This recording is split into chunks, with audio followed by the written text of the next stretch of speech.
Toshkent viloyatida ichki ishlar bo'limi xodimi mashinasida urib yuborgan fuqaroni kanalga tashlab yubordi. Azizlar, videodan batafsil ma'lumot olish uchun videoni oxirigacha tomosha qiling. Yodingizda bo'lsa, 2025-yilning 11-dekabr kuni Bo'ka-Bekobod avtomobil yo'lida ichki ishlar bo'limi xodimi boshqaruvidagi Nexia 3 43 yoshli fuqaroni urib yuborgan edi. Guvohlarning so'zlariga ko'ra, xodim voqeani yashirish uchun xotiniga qo'ng'iroq qilib, Matiz'ida u aytgan joyga yetib kelishini tayinlagan. So'ng yo'l transport hodisasida jarohat olgan fuqaroni o'zining Nexia'sidan Matiz'ga olib o'tgan. Uni voqea joyidan taxminan 35-40 kilometr uzoqlikdagi Do'stlik kanaliga olib borib, oqizib yuborgan. Marhumning jasadi 27 kundan beri topilmayapti. Daryo jurnalisti 7-yanvar kuni voqea joyiga borib, eksklyuziv reportaj tayyorladi. Marhumning yaqinlari bilan suhbatlashib, qidiruv ishlari tafsilotini o'rgandi. Ichki ishlar bo'limi xodimi aybi bilan sodir etilgan yo'l transport hodisasiga qarama-qarshi tomondan kelayotgan avtomobil haydovchisi guvoh bo'lib qolgan. U fuqaroni urib yuborgan ichki ishlar bo'limi xodimiga yordam berib, jarohat olgan yo'lovchini xodimning Nexia 3 avtomobiliga o'tkazishga ko'maklashgan. Haydovchiga uni tezda shifoxonaga olib borishi kerakligini ta'kidlagan. Ichki ishlar bo'limi tezkor xodimi shifoxona tomonga yurib, ko'p o'tmay ortga qaytgan. Buni ko'rgan guvoh 102 ga qo'ng'iroq qilib, voqea haqida xabar bergan. Ko'p o'tmay ichki ishlar bo'limi xodimlari voqea joyiga kelib, 43 yoshli fuqaroning telefonini topib olgan. Yo'l transport aybdori bo'lgan ichki ishlar xodimi esa ortga qaytib, jinoyatini yashirish maqsadida turmush o'rtog'iga telefon qilib, unga Matiz avtomobilida aytilgan manzilga yetib kelishini tayinlagan. So'ng xotini bilan birga avtomobildagi fuqaroni Matizga olib o'tib, voqea joyidan 35-40 kilometr masofa naridagi Do'stlik kanaliga olib borgan. Er-xotin 43 yoshli fuqaroning joni uzilmagan bo'lsa-da, uni suvga tashlab yuborgan. O'sha jasad qidirilayotganiga 27 kun bo'ldi. Marhumning yaqinlari tergovchilarning so'zlariga tayanib aytishicha, ichki ishlar bo'limi xodimi bo'lgan mudhish voqeani tan olib, so'zlab bergan. Er-xotin akamni kanalga tashlab yuborgan. Mashinadan tushirib, kanalga qarab olib borishayotgan paytida hali akamning joni uzilmagan. Buni kanal yoqasidagi qon izlaridan ham bilish mumkin. Oddiy tovuqni so'ysangiz ham o'lgandan keyin qon chiqmaydi. 100% ishonchim komilki, kanalga tashlagunga qadar akam tirik bo'lgan, joni uzilmagan deydi voqea haqida Daryo jurnalistiga so'zlab bergan marhumning ukasi Behzod Ummatqulov. Marhumning yaqinlarining aytishicha, jasadni qidirish ishlari 27 kundan beri davom etmoqda. 11-dekabrdan beri mana shu yerda izlayapmiz. Biz bilan ichki ishlar xodimlari ishlamayapti deya olmayman, qisman ishlayapti. Shu paytgacha bizga yordam berayotganlar faqatgina Olmaliqdan kelgan qutqaruv xizmatining yigitlari edi. Boshqa hech kim yo'q edi. Ichki ishlar xodimlari qirg'oq bo'yini ko'rib beryapti.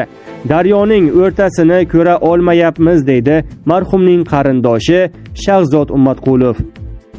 Qayd etilishicha, qidiruv ishlari kanalning jasad tashlab yuborilgan joydan Sirdaryo daryosigacha bo'lgan qismida amalga oshirilmoqda. Tashlangan joydan marhum nazarda tutilmoqda. Sirdaryo mostigacha 95 kilometr. O'sha yergacha qidirib borib kelyapmiz. O'zimiz yonimizdan pul sarflab ijaraga qayiq olib izlayapmiz. Mana kecha 6-yanvar nazarda tutilmoqda. 6-yanvardan boshlab bizga qo'shimcha yordam yetib keldi. Bugun 7-yanvardan boshlab ijaraga qayiq olmadik. Shu kungacha o'zimizning yonimizdan pul sarflab moliyaviy tomondan charchab qoldik. 27 kundan beri kuniga 6 ta qayiq chaqirib qidiruv ishlarini olib bordik. Qayiqlar ijarasi kuni $100 to'g'ri keladi deydi marhumning yaqinlari. Shahzod Ummatqulov qidiruv ishlarida natija erishish uchun Do'stlik kanalidagi suvni ma'lum bir muddatga to'xtatish yoki kamaytirish zarurligini aytmoqda. Birinchi o'rinda mana shu suvni o'chirish imkoni bo'lsa yoki qisman kamaytirib berishsa yaxshi bo'lar edi. Bu yerda hozir 400 kub suv oqib ketayotgan bo'lsa, hech bo'lmasa 200 kubini kamaytirib berishsa, bu joylarni bemalol kirib ko'ra olamiz. Bu xalqaro kanal deyishyapti, deydi Shahzod Matqulov. Ichki ishlar bo'limi xodimining xotini voqea haqida so'zlab berganda, turmush o'rtog'i Nexia'dan Matizga nima olib o'tayotganini bilmasligini aytgan. Marhumning otasi Baxtiyor Ahmedov esa bunga ishonmasligini ta'kidlamoqda. Mashinani olib kelgan ayol erining mashinasi dabdala bo'lib yotganini ko'rgan. Ichida nima borligini men ko'rganim yo'q, bilmayman dedi.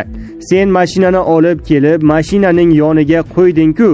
Qanday bunga ishonish kerak endi, deydi marhumning otasi.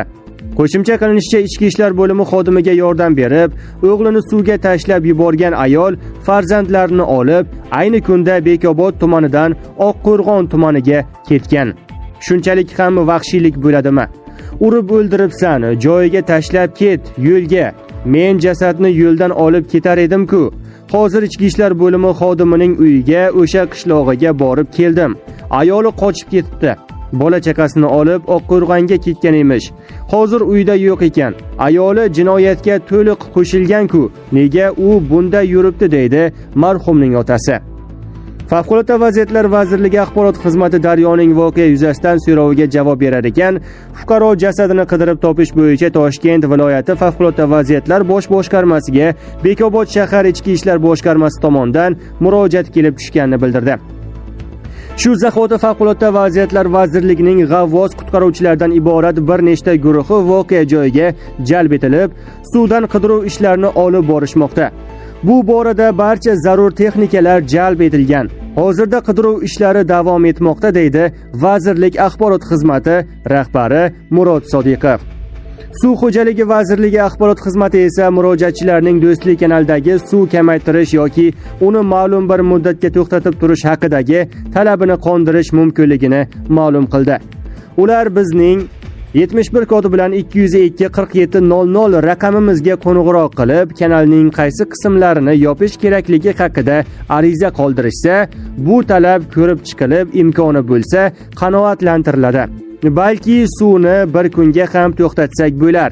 Faqat ular kanal suvi qaysi qismda to'xtalishi kerakligini aytishsa, shunga qarab javob berilar edi, deydi vazirlik axborot xizmati rahbari Shuhrat Suyunov.